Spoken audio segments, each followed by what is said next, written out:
Meron din pong reaction mga kabombo ang ilang mga supporter at mga legal counsel nitong si dating Pangulong Rodrigo Roa Duterte. Sabi ko nila, hinuli at kinuha umano ng pulisya ang dating Pangulo nang walang naipapakitang anumang warrant of arrest at ito ho'y illegal as per yung legal counsel ni dating Pangulong Rodrigo Duterte. Kuha tayo ng development mula kay Bombo Bea Peniza. Bombo Jai, pasado nga alas 9:22 ng umaga, lumapag ang aeroplanong Lulad si dating Pangulo Rodrigo Duterte kasamang anak at asawa nito mula sa Hong Kong. Pagdating nga ng dating Pangulo ay sinalubong umano nito ni Philippine National Police General Romel Francisco Marbil na kwento naman ni dating Department of Labor and Employment Secretary Silvestre Bello nang siya mismong nag-abot ng hindi umano'y warrant of arrest kay PRRD. Ani Bello, mismo si Marbil ang nagsabi na bilang legal counsel ng dating Pangulo ay maaaring sumama sa poster ang mga abogado nito patungo sa Campo Crame. Matapos nito ay pinagbawalan umano ang mga abogado at mga kasamahan nito mula sa Hong Kong na makita at makasama ang dating Pangulo. Ito anya isang paglabag sa karapatan ng dating opisyal para sa isang legal counsel at paglabag din anya na mabigyan ng mga kaukulang medical assistance ang dating opisyal. Paliwanag pa ni Bello, may inihaing dokumento si Marbil ngunit hindi umano ito ang warrant of arrest na sa dapat anyang ihain kung aarestuhin si dating Pangulo Rodrigo Duterte. Kaugnay nga, pakinggan natin mga bahagi ng pahayag ni Secretary Silvestre Bello. Usap ko si General Marbil and sabi niya sa akin bilang counsel ni President Duterte, isasama ko doon sa coaster kung dadalhin siya sa Krame.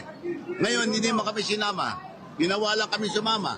And that is his constitutional right to a legal counsel and even an immediate medical assistance. Kaya ang laki paglabag nila. Dating Pangulo ngayon? Nasa Krame po ba ngayon si dating Pangulo? Yun ang sabi sa akin ni General Marbil. Sa nagpakilala sa akin kay Ambassador Lacalinaw, yung may hawak ng alleged warrant. Pero tinignan ko, wala namang warrant of arrest doon eh.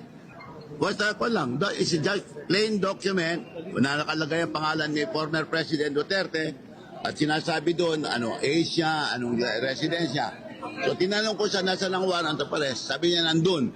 Pero hindi pa naman pinapakita. Ito rin ang panawagan ng isa sa mga legal counsel ni Pangulong Rodrigo Duterte na si Attorney Martin Delgra na kung saan hinuli at dinala umano si Duterte ng mga kapulisan at ng ilang personnel ng Criminal Investigation and Detection Group o CIDG nang walang naihahaing sapat na warrant of arrest sa opisyal. Anya, ito ay hindi katanggap-tanggap dahil hinihintay ng kanyang mga abogado at maging ng kanyang doktor ang dating opisyal para sana sa schedule check-up nito. Kaugnay yan, pakinggan naman natin ang mga bahagi ng pahayag ni Attorney Martin Delgra. Just informed that the former president was taken away despite the fact that his lawyers were waiting for him as well as his doctors. The right to counsel and the right to timely medical attention is a constitutional right, and we were denied. The former president was denied of those.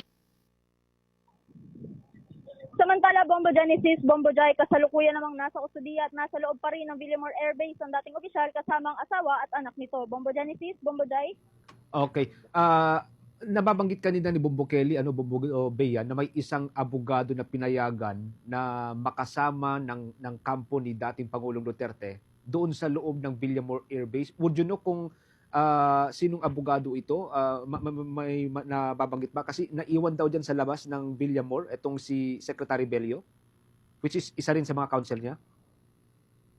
Actually, Bombo Genesis, ang nakapasok dun sa loob ay si Secretary Bello, no? Si dating Labor Secretary Bello. Ang naiwan dito sa labas ng Villamor Air Base ay mismong si Senator Bongo, kung saan nagpaabot pa nga siya ng pagkain sana na hindi kinukuha ng mga personnel sa loob dahil pinagbabawalan daw silang kumuha ng kahit anong mga bagay mula sa labas.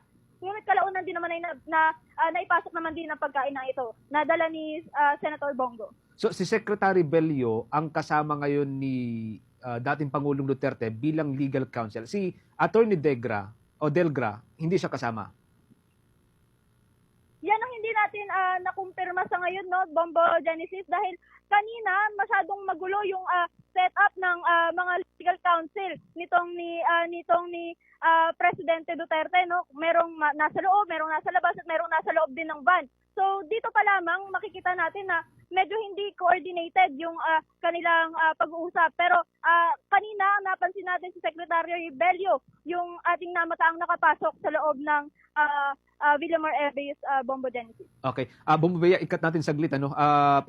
Bigyang daan lamang muna natin yung statement ni dating Pangulong Duterte. Doon mismo sa loob ng Villamor Air Base habang naroon siya. Pakinggan natin mga kabubukas sa nation.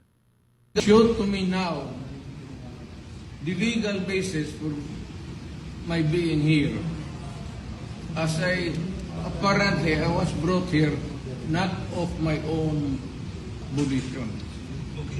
If somebody else says, kung hindi ibang tao, ikaw siguro, because this is your structure. So you have to answer now for the deprivation of liberty or detention and the basis for detention. So what is the law and what is the crime that I committed? Bahagi po yan ng pahayag nitong si dating Pangulong Rodrigo Duterte, questioning kung bakit siya nalagay or dinala doon sa loob ng Villamor Air Base. Kinuwestiyon po niya dito, mga kabombo, yung legal basis kung bakit siya dinala doon sa loob ng Villamor Air Base. Mapapansin po ninyo yung naupo na isang individual doon sa yung sa paligid ni or sa tabi mismo ni dating Pangulong Duterte. I understand siya po si Attorney Delgra, ang isa po sa mga legal counsel nitong si dating Pangulong Rodrigo Duterte. Bumabaya, siguro from time to time balikan ka namin diyan para sa mga karagdagang mga development diyan sa iyo. Live mula dito sa Ninoy Aquino International Airport, Bombo Bea Piniza, nag-uulat para sa number 1 and most trusted radio network in the country, Bombo Radio Philippines. Basta Radio,